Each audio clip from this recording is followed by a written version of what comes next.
Meanwhile, there are concerns the American economy is headed for a recession, which could bring down global growth. Every day, US politicians take the stage, proclaiming that America must break free from China's grip and bring manufacturing back home. They promise a resurgence of American industry, a triumphant return of jobs, and an end to economic dependence on Beijing. But behind the scenes, something astonishing is happening. While Washington beats the drum of economic war, America's largest and most powerful corporations are doing the exact opposite, deepening their ties with China, expanding production, and securing more critical components from Chinese suppliers. And now, as the world braces for the return of Donald Trump to the White House this January, all eyes are on the looming US-China showdown. Throughout his campaign, Trump vowed to be tough on China, threatening blanket tariffs on Chinese imports. But will this strategy actually work? Can sanctions and tariffs force the return of American manufacturing? The truth is stark, and it's one that no politician dares to admit.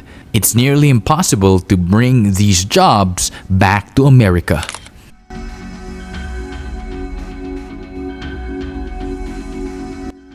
To understand the reality, we must look at the data, not the rhetoric.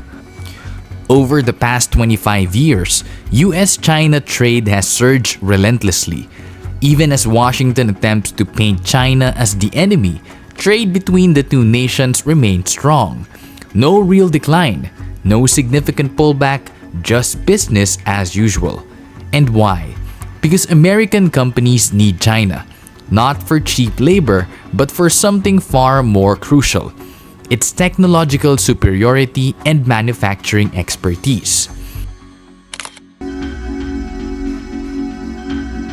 For decades, China was seen as the apprentice, learning from the West and absorbing its technology. But the roles have reversed. Now, Europe and the US are scrambling to acquire China's cutting-edge advancements in sectors ranging from green energy to semiconductor production. American companies aren't moving operations back home because they can't. Apple CEO Tim Cook put it bluntly. There's a confusion about China, and let me at least give you my opinion. The popular conception is that companies come to China because of low labor costs. I'm not sure what part of China they go to, but the truth is China stopped being the low labor cost country many years ago. The reason is because of the skill, the quantity of skill in one location, and the type of skill it is. Like the products we do require really advanced tooling, and the precision that you have to have in tooling and working with the materials that we do are state of the art. And the tooling skill is very deep here. You know, in the US you could have a meeting of tooling engineers and I'm not sure we could fill the room. In China you could fill multiple football fields. It's that vocational expertise is very deep, very, very deep here. China's manufacturing isn't about cheap labor. It's about unmatched skill, infrastructure, and supply chain mastery. If low wages were all that mattered, companies would be rushing to India. But they aren't, because China's manufacturing ecosystem is simply irreplaceable. The future of manufacturing will be green energy. Solar panels, wind turbines, electric vehicles. And in this arena, China isn't just a leader, it's a juggernaut. It controls the world's rare earth minerals, dominates renewable energy production, and leads in engineering talent. Decoupling from China isn't just difficult, it's suicidal for any nation hoping to remain competitive in the 21st century economy. Rather than adapting to this new reality, Washington has chosen the worst possible approach: tariffs.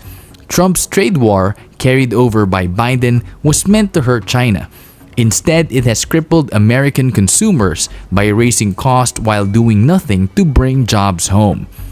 As billionaire investor Mark Cuban said, American consumers will always choose the cheaper option. Tariffs don't change the economics.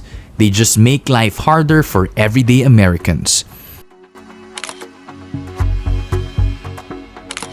China is not just the factory of the world. It is the engine of global innovation.